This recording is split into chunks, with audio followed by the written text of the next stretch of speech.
morning, good afternoon, good evening from wherever you are joining. It's a special day. Today is a special day. In Indian calendar, according to the lunar calendar, it's a fourth month. Chaitra, Vaishaka, Jyeshta and Ashada. In the fourth month, on the full moon, it is Guru Poornima is celebrated. From June 21st onwards, according to the northern hemisphere, sun starts going down. It's Dakshinayana happens. In the Dakshinayana time, it is believed that negative energy rises up. To overcome the negative energy, we have to intensify our sadhana during that time to protect ourselves. To do the sadhana, we need a guide, and we are on this. It's in the southern Dakshinayana, it is happening on the fourth month. We are taking the blessing of a teacher so that may my practice be fruitful. May I do a practice according to it's a correct way. May I do the practice so that, and may I have enough energy, enough immunity. May I discover the higher possibilities in my life. For that, Guru Poornima is celebrated to seek the blessing of the teacher so that may my learning be fruitful. In the scriptures, it talks about you are not ordinary. You are not, don't call yourself as I am an ordinary human. It says, you are not an ordinary human. There is an extraordinary potential in you. To understand that one extraordinary potential, and you have to think, I am not ordinary, I have an extraordinary potential. And generally, what we do in our life, we do socializing, too much of socializing, and we position ourselves in the general market. In a crowded market, we position ourselves. And what it says, if you position yourself in your life in a crowded market, you are part of everyone, you go unnoticed. Whether you exist or go, it's go unnoticed. What scripture says, you are not an ordinary. Don't position yourself in a crowded market. Position yourself something in a unique place, unique territory. It is not traveled by others. Position yourself there and do the sadhana, and slowly people start looking up at you. And how great! Position yourself in a unique place. Then only you can become a great leader. Then only you can become a great inspirer in life. And you can become a great motivator, provided you know how to position yourself. To position myself, where I have to position myself, I have to read the scriptures. Without reading the scriptures, I don't know where I have to position myself. I read volumes of text and read only the literal meaning. I don't understand anything. To understand the scriptures, I need to go to a teacher, competent teacher, and I need a guidance of the teacher who can awaken my eyes. Not these two eyes. These two eyes, everyone has these ones. It is these two eyes can give a knowledge of the outer one. Outer things, can give the knowledge. But to understand the scriptures, to understand the inner meaning of the text, and I need to open the third eye. This is ajna chakra. This ajna chakra, it has to be opened.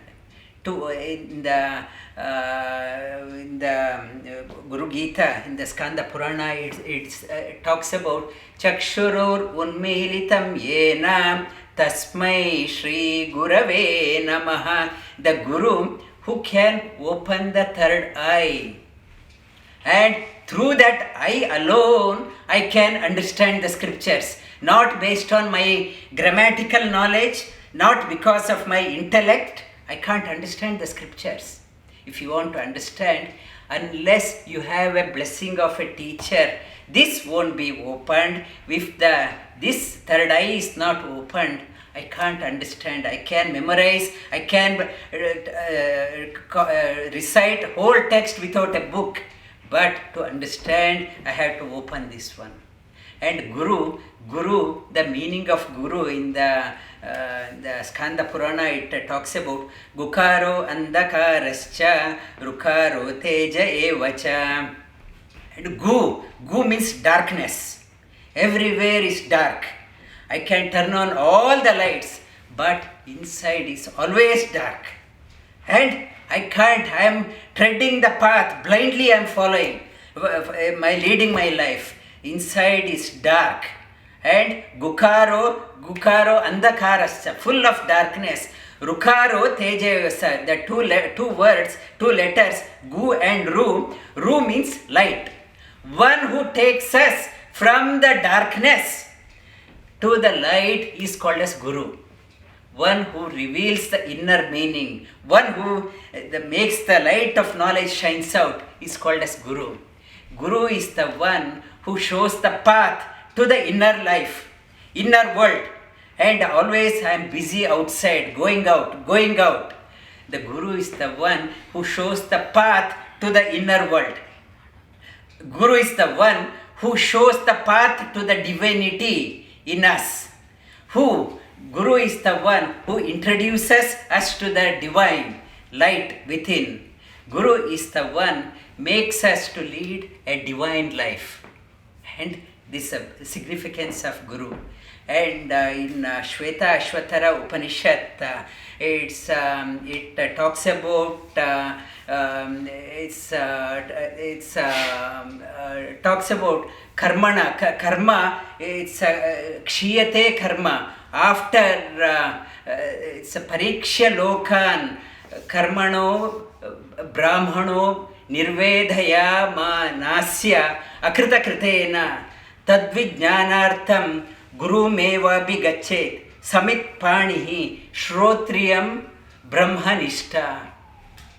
That the high achiever in the world, after roaming around the world, external world, everywhere I traveled, I conquered the Mount Everest or bottom of the ocean, I covered everywhere. And high achiever, and it's pariksha manam. He or she has analyzed all the things I have seen, pariksha manan, karma chitan, and it's all the karmas I exhausted. I saw that one, and I saw that one, saw the limitation of the outer world. I am not getting the light within. Inside it's dark.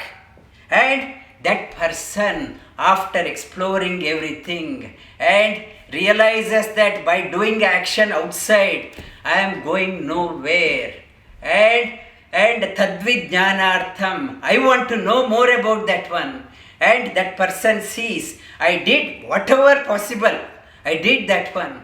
Then I want to realize the light, full of darkness within. Tadvijnanartham, Guru meva bigachet. That person looks out, approaches the teacher, competent teacher, samit panihi, and with like a begging bowl. I may be a multi-billionaire. In front of the teacher, I have to go with humility. Please enlighten me. Samit panihi, that pani, that stick that it is used in the havans, that samita, that means you, with this one, burn off my karma, may the light be revealed. My arrogance of my wealth, my prosperity, I can't go anywhere with that one.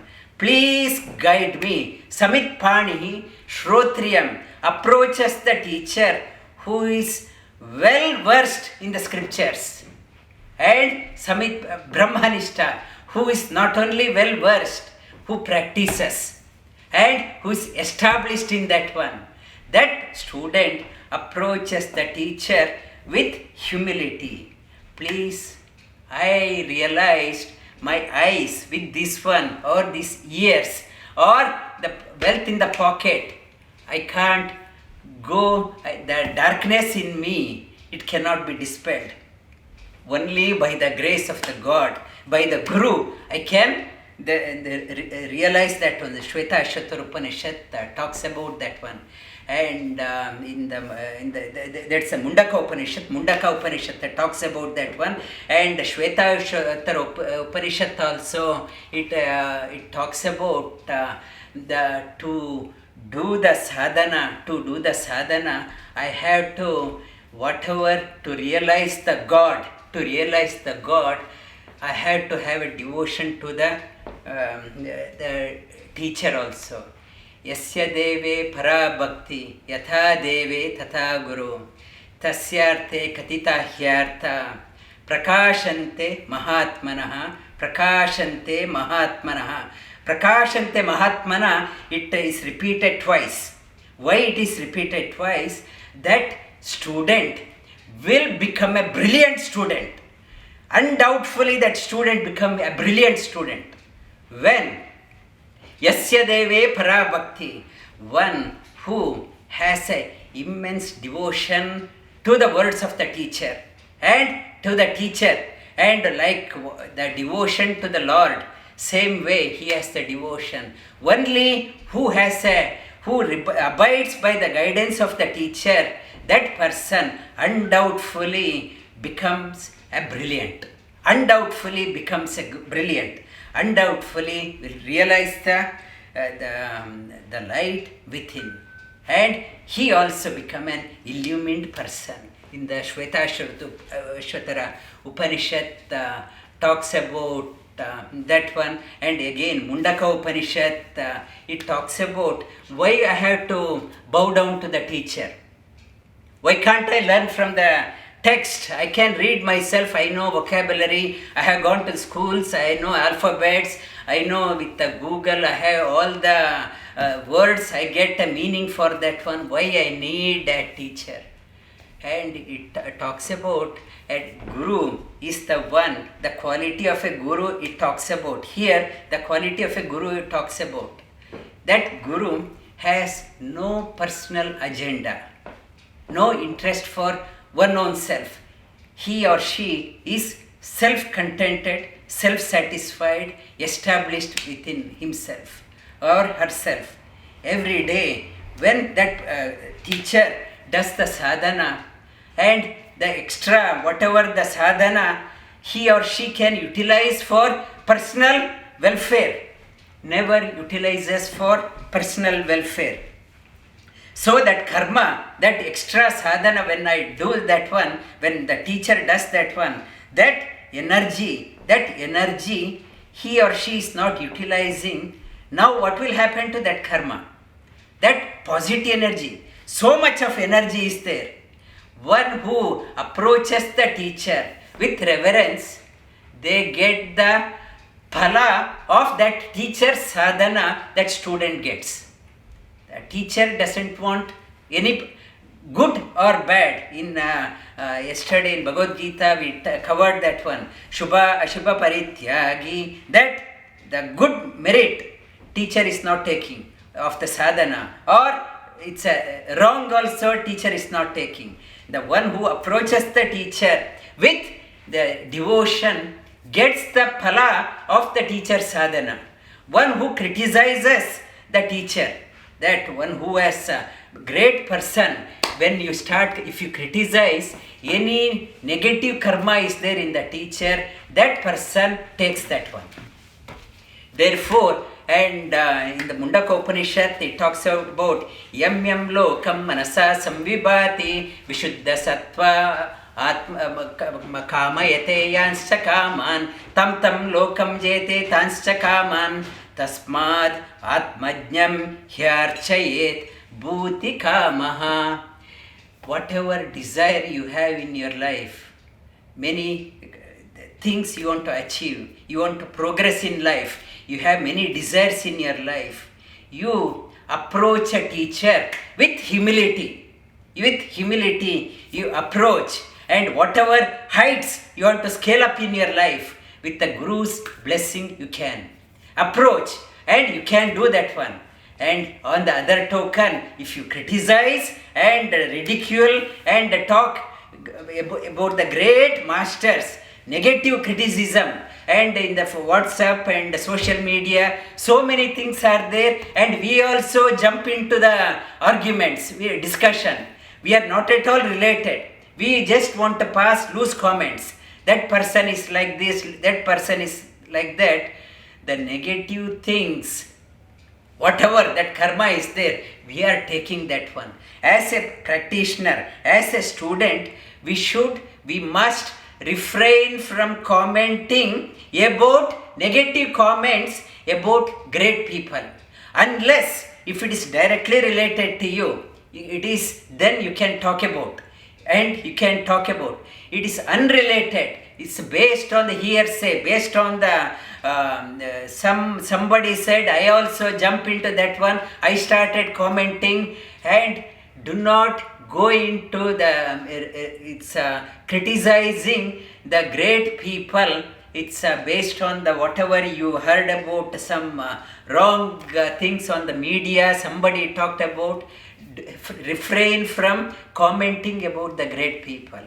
It is the sadhana. How to do the sadhana? Mundaka Upanishad talks about. Only talk good. If it is not related, stay away or keep quiet. That is the one we have to implement in that one. And the Guru Poornima, it's in the sadhana, this is a sankalpa. We have taken up a commitment. Whatever the teacher has said, teacher has asked us to do, every day, without fail, I will do that one. That's sadhana. It is not once a year event. It is not occasionally, weekend, if I had time, and after my coffee, after my morning, all the going through the social media, if I have time, 5 minutes I will do the sadhana, not that one. First thing, when you get up and after cleansing and you do your sadhana, take the blessings of the teacher and bow down to the God and do every day. Sit for sadhana. Slowly your personality starts unfolding. You start getting from initially you approach the teacher outside, slowly the inner guru, you start getting a message from within. How to do the sadhana, message comes out. And that message slowly dispels the darkness within, and gukaro andakarascha rukaro teja evacha. And from moving from darkness to the light, and darkness to the light is it's called as, it's a guru. And Guru, it's a move away from the darkness to the light, so that we lead an illumined life. And we will do some pranayama today. Yeah.